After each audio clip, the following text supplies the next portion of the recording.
तो धान किणा बिका प्रक्रिया एकदम अव्यवस्था भितर चली विलंब चली एति बेल तक आमर धान अताबिरा आरएमसी रे गत वर्ष जानुआरी 9 तारीख सुधा 12 लक्ष माने ए वर्ष 12,20,463 क्विंटाल धान उठी एति बेल तक जेनटा कि विगत वर्ष तार पूरा थिला 22,53,254 क्विंटाल माने 52 ରୁ 54% धान किना बिका चली जेनटा कि माने अधा धान किना ही आउ इहादे आमर canal pan Aslan canal pan आसला परे आमे वर्तमान डालुआ चाष लगी आमर चाषी भाई माने समस्ते लगी पड़लेन तो अधा धान बिकी जू अधा धान बिक्री नुहे है किसी लोकंक टोकन आसीचे किसी लोकंक टोकन नुहे आसे धान केबे बिकवे तो से लगी आम गत 30 तारीख मुख्यमंत्री माननीय मुख्यमंत्री ओडिशा सरकार मोहन माझी को आम विकास स्कूल रे भेटी दिलु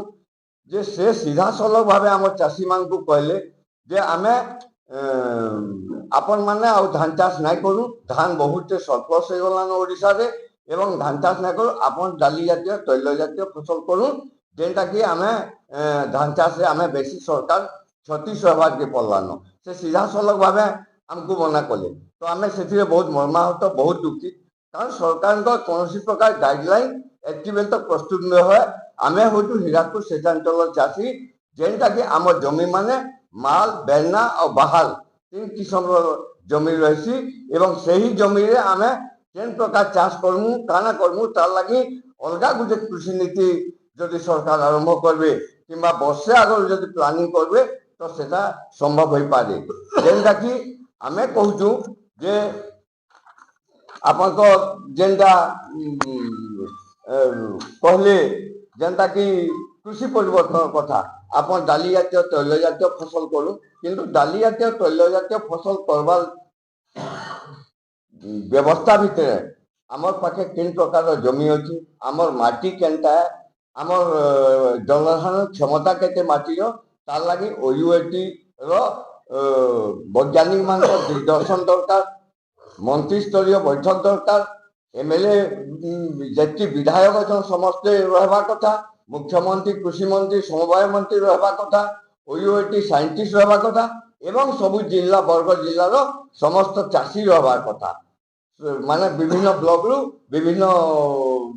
ब्लॉक रु चाषी प्रतिनिधि कि चाषी मान को डायरेक्ट से इनवल्व करावा कथा सबु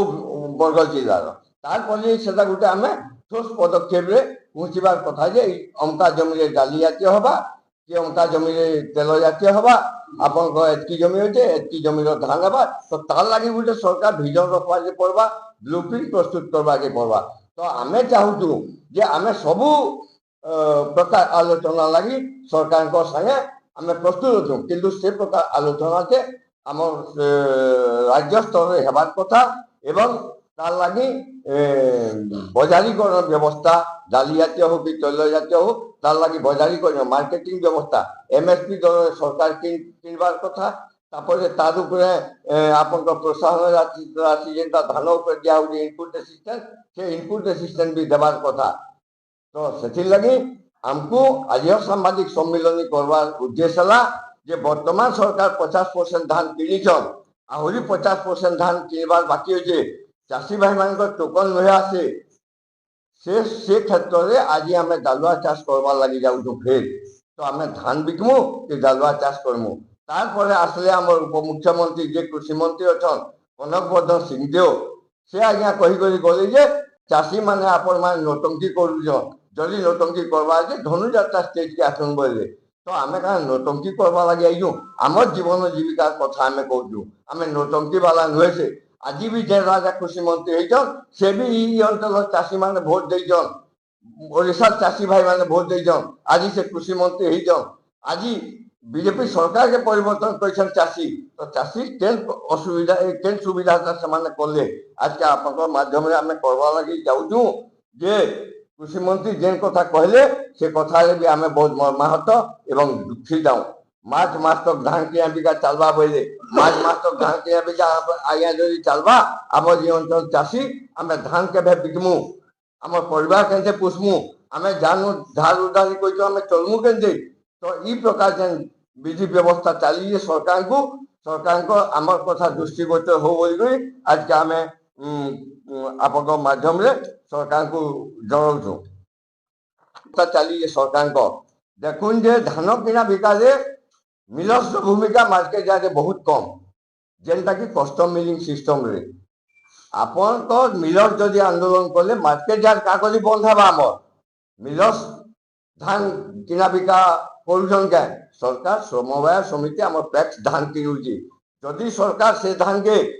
मिलर्स जदि आंदोलन कले सरकार आम धान के किनु स्कैन करूँ चाषी के तुरंत पैसा प्रदान करूँ इटा हूँ आम अन्यतम दाबी आहा जे टोकन कथा टोकन मान जेनटा ना आवार आगे आम देखुचु चाषी भाई मैंने कहन बहुत चाषी बितबिते गरी आम सम्बलपुरी भाषा दे विरक्त गरी जेनटा बितबिते गरी बोलूँ जे चाषी मान अंडर भी आम धान के बिकवार बाध्य होचन बोला पुष्पुनी के आज्ञा गाँ गाँ मान के 1200-1300 लेखा लोग धान बिकी पुष्पुनी पालन कर इटा भी आम ग्राउंड जीरो अच्छु आम मैंने देखी जोगान मंत्री कहीजन आउ जे मुख्य जेनटा कि आप शुणी आगु जोगान मंत्री विधानसभा समय कही जे प्रत्येक मंत्री जुगवे एमएलए जुगवे एवं धान किना बिका प्रक्रिया के देखिए नोडाल अफिसर रहे बोली किंतु आज तक कौन मंत्री किंबा विधायक मान कौन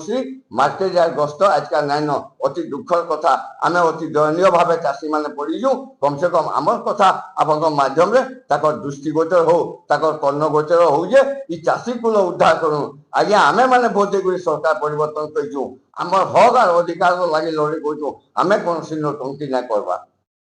देखुन जे बड़ चाषी टोकन कथा बड़ चाषी जेन टोकन कथा हूँ जेन मान 10 एकड़ ऊर्ध्व चाषी अच्छा टोकन उड़ी जाऊँगी माने टोकन मैक्सिमम 150 क्विंटाल आसचे आम सुनबार के पाऊँ 150 क्विंटाल पर ना आसे किंतु ई सरकार समय भी दुईथर आम टोकन आसिगली दुईथर टोकन आसिगली आम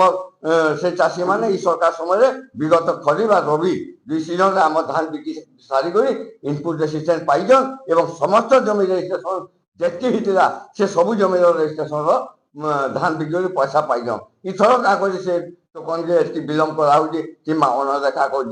अन्यतम हूँ जेति जमी आम रेजिस्ट्रेशन करूँ सरकार सैटेलाइट माध्यम सैटेलाइट बहाना हो कि धान के जह घिनी बोलिक बहाना हो कि आउ कौन से बहाना नहीं सबू धान के सरकार किनु एवं जदि कृषि नीति परिवर्तन करवा अच्छे सरकार को आप माध्यम आम जनाऊँ गोटे राज्य स्तर में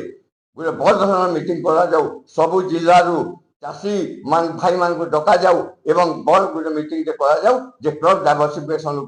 निश्चित भाव में आलोचना रखा आज यहाँ आप सांबादिक सम्मिलन एवं धान किना बिका सरकार जेन कहून जे जनवरी 30 सुधा आम घिनू बोलते आम 15-20 बोलते 30 भी बोलते 30 सुधा भी धान किनी पार्बे कि आम आशा नान जनवरी 30 फेब्रुआरी मार्च तो दूर कथा मार्च तक ये कहून